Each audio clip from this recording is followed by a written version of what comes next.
Bonjour à tous. Comme vous le savez déjà, je quitterai très prochainement mon poste de chef d'état-major d'armée de terre. C'est évidemment un peu plus tôt que ce que j'avais prévu. Je voudrais donc vous dire toute la fierté et l'honneur que j'ai eu d'avoir été à votre tête durant ces 2 dernières années. Fierté d'avoir commandé une armée de terre combative, déterminée et généreuse. Honneur d'avoir été le chef d'hommes et de femmes exceptionnels, qu'ils soient d'active, de réserve ou personnel civil. Une armée de terre qui est une armée d'emploi et qui a été fortement sollicitée ces 2 dernières années. Une armée de terre qui a toujours répondu présent, aussi bien pour aider et sécuriser les Français face à la dangerosité du quotidien que pour les protéger face à la dangerosité du monde. Je salue ceux qui, aujourd'hui, sont engagés en opération. 2 années pendant lesquelles l'armée de terre a payé le prix du sang. Je rends hommage à ceux qui sont morts en exécutant la mission qu'ils avaient reçue. J'ai aussi une pensée particulière pour leurs familles et pour ceux qui ont perdu un camarade tombé au combat ou en service. J'ai enfin une pensée pour nos blessés et leurs familles. Ils méritent toute notre reconnaissance et notre respect. L'armée de terre s'est engagée avec beaucoup de détermination dans le cadre défini par la vision stratégique.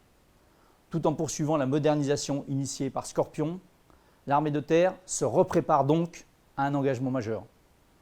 Le virage d'une armée de terre durci est pris, mais il reste encore beaucoup de choses à faire.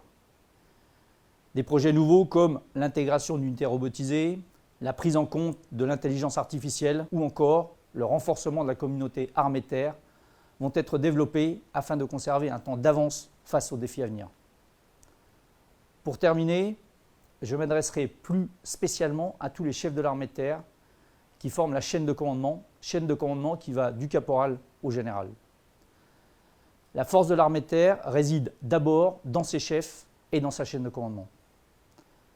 Vous devez avoir comme souci permanent de bien commander les hommes et les femmes qui sont placés sous vos ordres.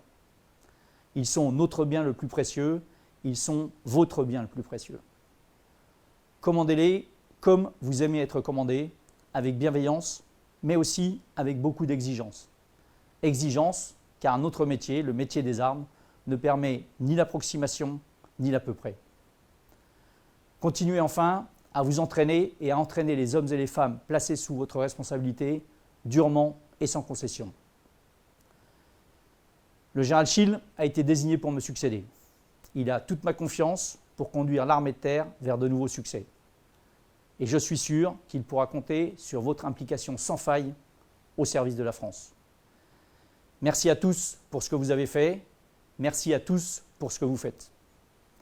Je ne vous oublie pas.